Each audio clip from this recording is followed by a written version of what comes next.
आज से बहुत साल पहले एक पुराना गांव हुआ करता था, जहां का जीवन बहुत सरल और सुखमय था।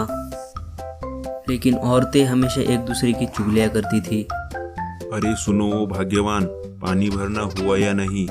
यह आदमी भूख से मरता ही जा रहा है और तुम हो कि आने का नाम नहीं ले रही। अरे आ रही हूँ, थोड़ा सा तो सब्र किया करो। लगता है तुम्हारे पतिदेव को आज कुछ बहुत ही ज्यादा भूख लगी है। जल्दी जाओ, मैं भी जाती हूँ। इस पूरे शहर में सबसे सस्ता दुकान हमारा ही है, कुछ भी खरीदो। और तभी एक जंगल से भागता हुआ हाथी आता है, जो कि बहुत ही डरा हुआ लग रहा था। और कुछ देर में वो भी खुद भाग जाता है। लगता है वो आ गया।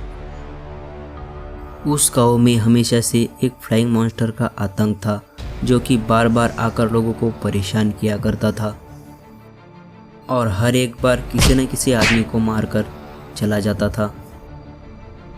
और इसी वजह से लोगों में उसका बहुत खौफ था। अच्छे अच्छे घरों को वो आग लगा देता था। अब तुम्हारा उत्पीड़न एक सीमा लांघ चुका है राक्षस, अब इसके फल के लिए तैयार हो जाओ। और तभी वह जादूगर अपने हाथों से कुछ करने लगता है और उस मॉन्स्टर को एक बुक में कैद कर लेता है। मैं इस किताब को जंगल में कहीं छुपा देता हूँ। जब तक उस किताब को कोई नहीं खोलेगा तब तक ये राक्षस उसी में बंद रहेगा। अगर उस बुक को खोला तो वो पुनर्जीवित हो जाएगा। बहुत मजा आ रहा है, हे बहुत मजा आ रहा है, हे। अरे वो देखो चिंटू पिंटू, लगता है बकु आज फिर से पागल हुआ है। हाँ चिंकी, साइकिल चलानी तो आती नहीं और कुछ भी करता रहता है बकवास। चिंटू पिंटू चिंकी, ये मेरी गाड़ी है, मैं इस पर बैठूं कुछ भी करूं, तुम्हें क्या? अरे हम तो तुम्हारे ही भले के लिए बोल रहे थे। पिछली बार हमें भी गिराया था और खुद भी गिर गए थे। और हाँ, पिछली बार तो छोड़ दिया था, लेकिन इस बार हमें ठोका तो हम तुम्हें भी ठोकेंगे। ये रोड क्या तुम्हारे बाप का नहीं है? मैं इस पर मेरी गाड़ी कैसी भी चलाऊं, तुम्हें क्या? और तभी बकू का पापा और उसके भाई के साथ चिंटू पिंटू के पास आता है। यह देखते ही बकू 9-11 होता है। क्या हुआ बेटा, क्या बकू आज फिर से परेशान कर रहा था? हाँ अंकल, वो हमें बेकार में ही उल्टा सीधा बोल रहा था। लगता है पिछली बार की मार से उसका पेट नहीं भरा, इस बार थोड़ा और मारना पड़ेगा। अरे नहीं अंकल, वो तो अभी नादान है, उसे प्यार से ही समझाइएगा। नहीं बेटा, कुछ लातों के भूत बातों से नहीं मानते, उन्हें मारना ही पड़ता है। इतना कहकर वह लोग अपने घर की तरफ बढ़ जाते हैं। बकू के पापा उसकी क्लास लेने लगते हैं। पापा, हर बार आप उस चिंटू पिंटू के साइड से क्यों बोलते हैं? देखो जॉनी बेटा, भले हमारे पास पैसा ज्यादा है, लेकिन उनके पास गांव वालों की इज्जत ज्यादा है उनके दादाजी की वजह से, इसलिए हम उनका कुछ नहीं बिगाड़ सकते। पापा, इसका मतलब कि आप उनकी वाहवाही करते रहेंगे और हमें डांटते रहेंगे हमेशा? ऐसा नहीं है बेटा, मैं सिर्फ सही वक्त का इंतजार कर रहा हूँ। जब भी मौका मिलेगा उन्हें उनके औकात दिखा देंगे।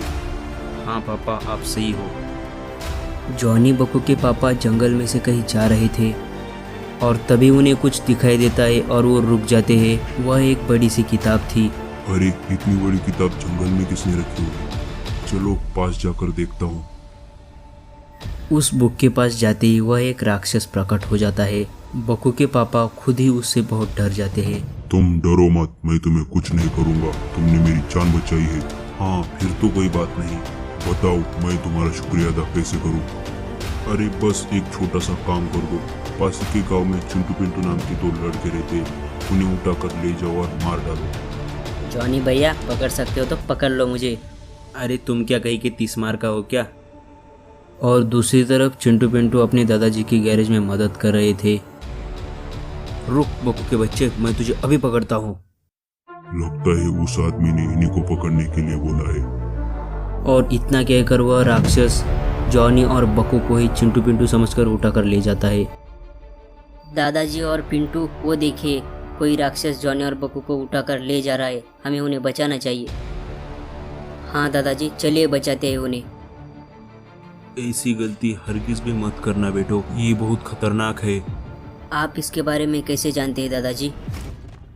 इस राक्षस के किस्से हमारे दादाजी हमें बताया करते थे। तो क्या अब इससे बचने का कोई उपाय नहीं है? इससे बचने का एक ही उपाय है और वो है जादुई जादूगर। अब वही एक इंसान है जो हमारी मदद कर सकता है इससे लड़ने में।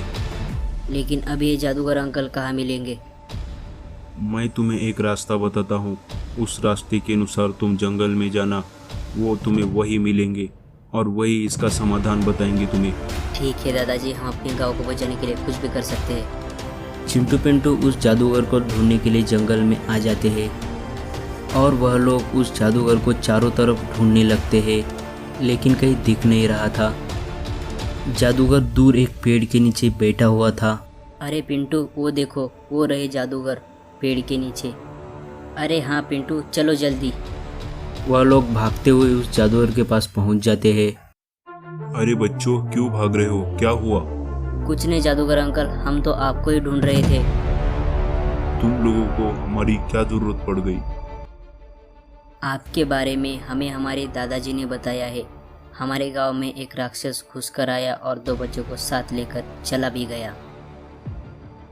अब आप ही हमें बताइए कि हम उस राक्षस को मारने के लिए और उन 2 बच्चों को छुड़ाने के लिए क्या करें? इसका मतलब कि तुम उस पंखों वाले राक्षस के बारे में बात कर रहे हो? जी हाँ जादूगर अंकल। ठीक है, मैं तुम्हें एक रोबोट देता हूँ। वह जादूगर अपनी असीम शक्तियों का उपयोग कर कर एक रोबोट को प्रकट कर देता है। लो बच्चों, ले जाओ इसे और सबक सिखाओ उसे। क्या हम इसे काम होने के बाद भी अपनी गांव की रक्षा के लिए रख सकते हैं? लेकिन इसका सही उपयोग करना। उस मॉन्स्टर ने दोनों को बंदी बनाया हुआ था। मैं भी देखता हूँ कि तुम लोगों को बचाने के लिए कौन आता है। मॉन्स्टर हमारे पापा के ऊपर हमारा भरोसा है, लेकिन जॉनी और बुक को ये पता नहीं था कि वो उनके पापा की वजह से वहाँ है। चिंटू पिंटू रोबोट को लेकर वहाँ पहुँच जाते हैं। वो देखो, आ गए हमें बचाने हमारे परम मित्र। ये क्या खिलौना लेकर आए है? दोस्त, कौन खिलौना है और कौन असली, ये तो अब वक्त ही बताएगा।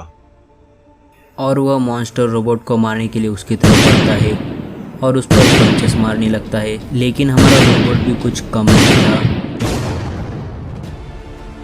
क्यों बेटा, निकल गई हेकड़ी?